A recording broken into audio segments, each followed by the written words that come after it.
Live from Fargo and serving you on TV, online, and on the go. This is Valley News Live at 6. Thanks for joining us tonight. I'm Christy Larson. Cornelius has the night off. A flash was the last thing Master Sergeant Eric Martz remembers seeing right before two explosive devices took away his vision. While he put his life on the line fighting for our freedom, Valley News Team's Giovanna Simic tells us how our community is now returning the favor.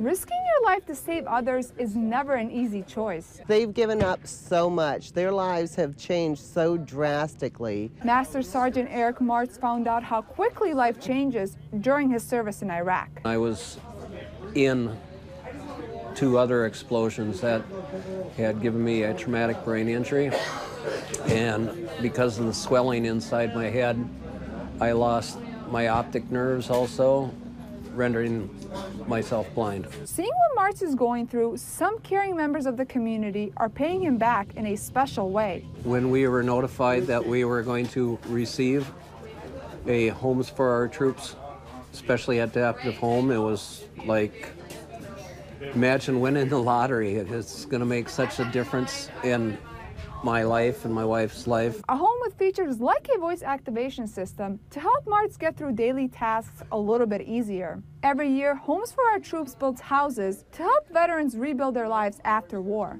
Each veteran that I meet and the struggles that they deal with, and knowing that they don't have to go through that any longer, it's just astounding, and I can't be happier. Something that makes Martz happy is knowing that his community is there for him. Looking around at the people that came out to support me and Homes for Our Troops, my family, they'd understand why I chose to live right here in Fargo-Moorhead. Because there's no better place than home. In Moorhead, Giovanna Simic, Valley News Live.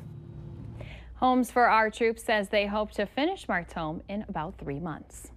Well, one person was killed after someone ignored a stop sign and slammed into their vehicle. It happened near Dickinson last night when a car that was driving and moving through an intersection was blindsided on the passenger side by another car.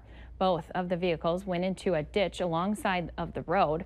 Multiple people from the T-bone car were sent to the hospital. One of those individuals died from their injuries. His or her name is not being said right now, and the Highway Patrol is investigating the crash.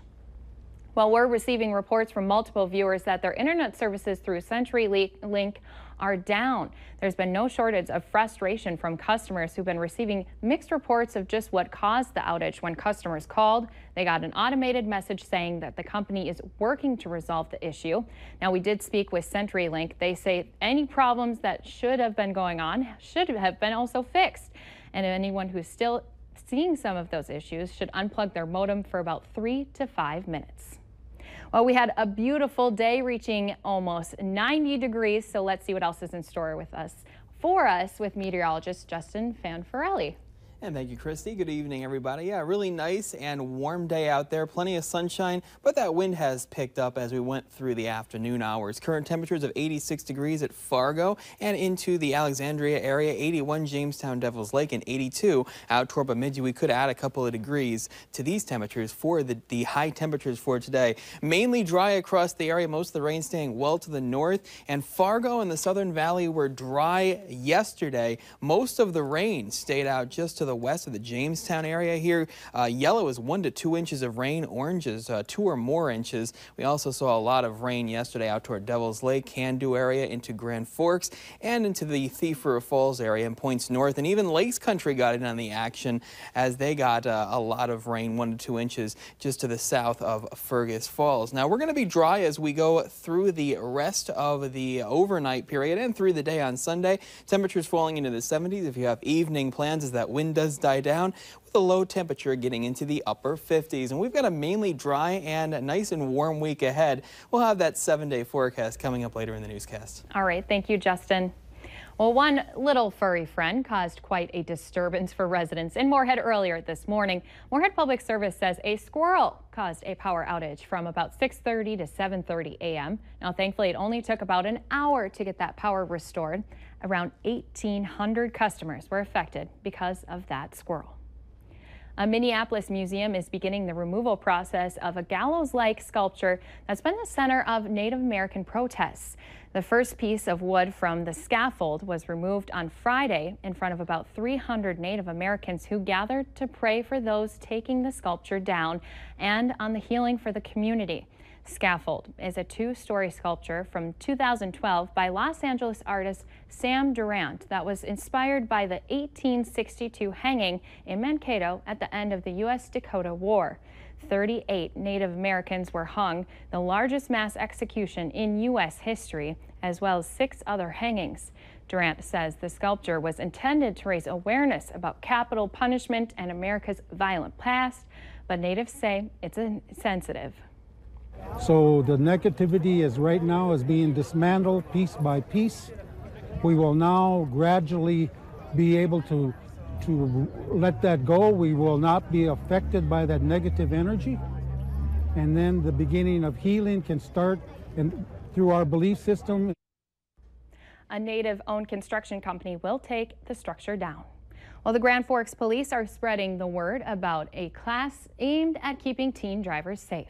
Registration is open for June 28th's Ford Driving Skills for Life course in Grand Forks. It's free, but space is limited, about 100 participants. Teen drivers ages 14 to 18 with a permit or license and parents of teen drivers can attend. Well, swimmers were eager to jump into the pool to cool off today as we hit near 90-degree temperatures. Veterans Memorial Pool in West Fargo says today they had more than 340 people enjoy the water. The pool will be open tonight until about 8:30 and open Sunday from 1 to 5. Now, this is just a reminder for those looking to take a dip. The Fargo Parks District is also opening their pools, 5 of them on Monday. Moorhead neighborhood wading pools are also set to open June 5th, Monday. And in Grand Forks, the Riverside Pool is set to open Wednesday, June 7th. Well, later on Valley News Live at 6, the latest on a shooting that's left a man dead and put multiple police officers in the hospital. And high temperatures so far today of 89 degrees in the Fargo area, well above our normal high of 74 in Fargo. Only 0.02 of an inch of rain this month. That trend will continue as we stay mainly dry. Details next.